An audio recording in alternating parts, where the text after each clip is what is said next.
Hello everyone! Ayan, magmumukbang naman tayo. So, sa mga hindi pa nakakaalam, dati pa ako nagmumukbang.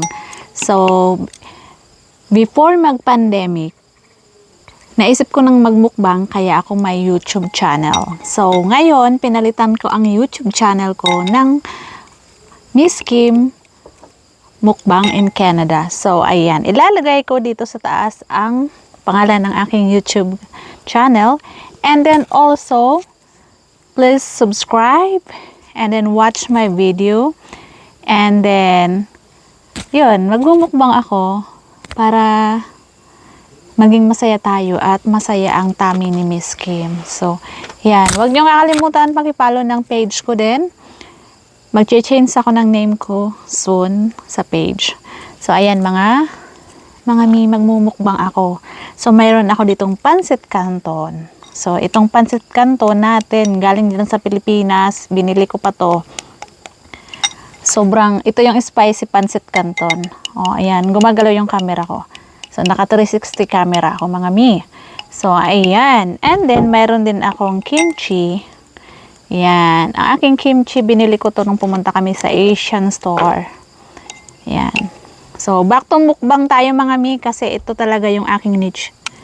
So, ito talaga yung aking ginagawa dati pa. So, yes. Watch nyo na lang at pakisupport ng video ka. Di ba?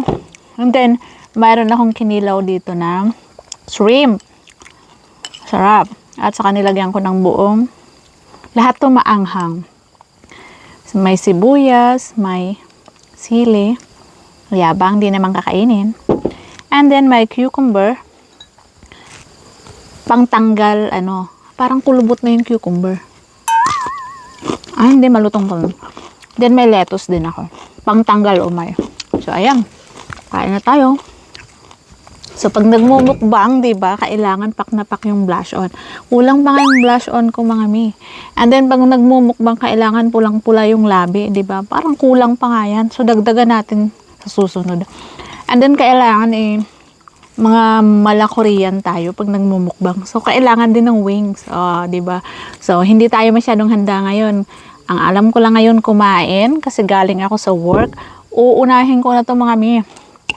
Ang tagal ko nang hindi nakakain itong pancit canton na maanghang. And then, hindi ako marunong mag-chopstick.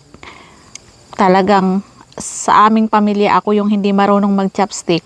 Sa tuwing kumakain kami sa Chinese, Japanese, Korean restaurant, ako lang yung gigil na gigil pag nag-chopstick. So, yan. Anyway, kakain na ako. Baka humaba yung video. Pag nagmumukbang, tahimik lang. Pakinggan nyo na lang yung nguya ko. Yung higop ko dito.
Ayan, mga mi.